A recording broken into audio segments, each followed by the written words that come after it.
Hey, my Enchanted Peeps, I'm back and feeling better. So thank you for the kind messages and things about me looking okay without makeup. So thank you very much. But yeah, I'm feeling better today. I'm not 100%, but I'm getting there, which is good. So today is Thoughtful Thursday. So I thought I would once again talk about the book I'm working through, which is The Great Work by Tiffany Lazick. I received a couple of really awesome messages over the weekend when I was sick, which was really great. The first was from, I don't know if she wants me to give her name, so I won't, but she has a blog called Morning Glory Designs, which I will put in the link below.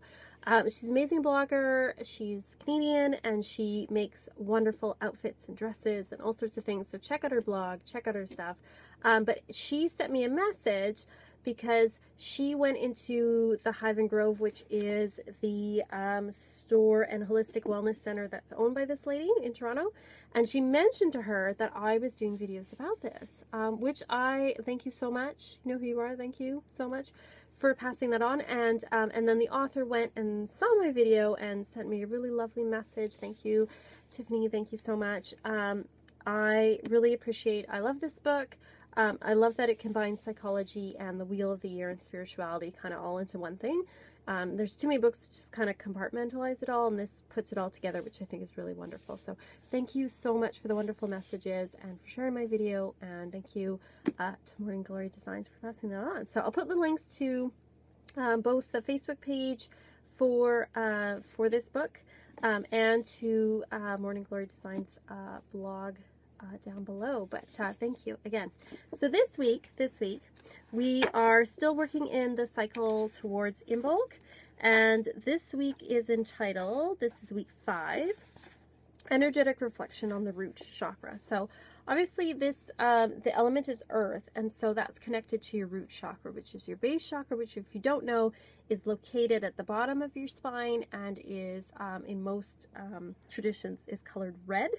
And it is the chakra associated with the earth element and with being grounded and connected to the earth and present and feeling secure and feeling safe. And it is also connected with how much you trust and have faith in the world, which is something that was talked about in earlier weeks. So it's connected with your bones and your teeth, with your blood and your cells, so what makes you up, like your structure. It's also connected with the process of elimination, things like your bladder, your colon, your intestines. So if you have issues in any of these areas, that can indicate a block or a problem with the root chakra. It's associated with certain crystals, including, let's see here, garnet, obsidian, apache tear, smoky quartz, agate, bloodstone, ruby, red coral, fire opal, hematite, and lodestone. So basically, I mean, generally speaking, any black stones or any red stones are connected with the root chakra. So there's a little blurb here about, you know, how it's connected with, you know, the earth and your sense of being physical and centered and your right to have things and, you know, the physical world. And then it asks you some journaling questions. And the first is, the color red makes me feel. So what do you think of when you think of the color red? Now, I know for me, I think of good things like passion, and I think of love and lust, and I think of energy and dynamism and romance. But I also think of anger as well, and fire and destruction. So it has like a positive and negative for me.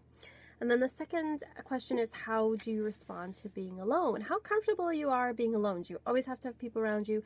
Are you comfortable being single? Things like that. Like after my relationship of like 15 years broke up, I was single on my own and hadn't been for a long time. I actually became very comfortable with it. And so when I stepped into my next relationship, I had a better understanding of who I was and a better understanding of who I was on my own.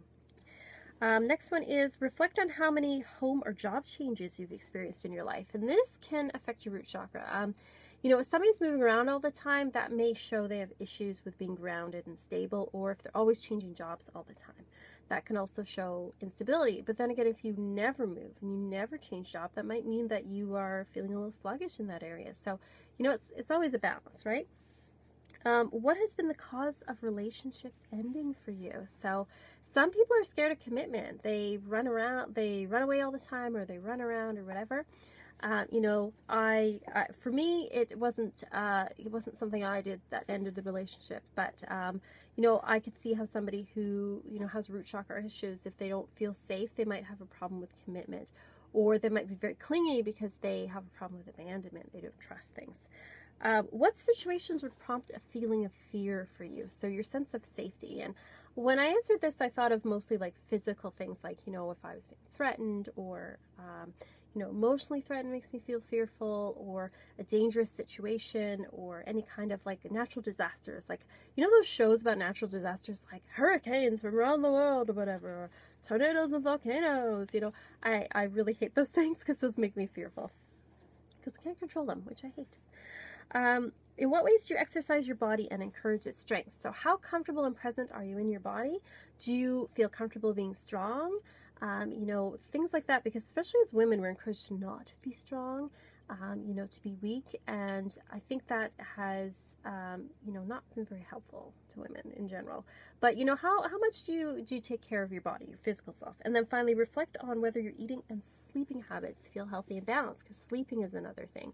I'm a master sleeper. I love sleep. I get lots of sleep. I always make sure I get like at least 7 hours a night, if not 8. I love sleeping. Eating, I'm pretty good at. I like eating as well. But I do like junk food, I have to say. I do, very much. But, you know, I try to balance out. I call my diet healthy-ish. You know, like I'll have healthy breakfast, healthy lunch, healthy dinner, but then I might have some soda or pop, whatever you want to call it. You know, might have a chocolate bar at some point. So it's healthy-ish, but I don't have to apologize. I like it. That's the way I do things. So it's good because it kind of gets you to think about the root chakra and all those issues. So that was what I worked with this time. Oh, I was also going to bring down this book I finished reading. Maybe I'll save it for next Thursday, because I was trying to do book reviews as well on Thoughtful Thursdays, but I forgot to bring it downstairs, so I will talk about it next time. Anyway, let me know what you think, like and subscribe, and yeah, check out the links below. Bye!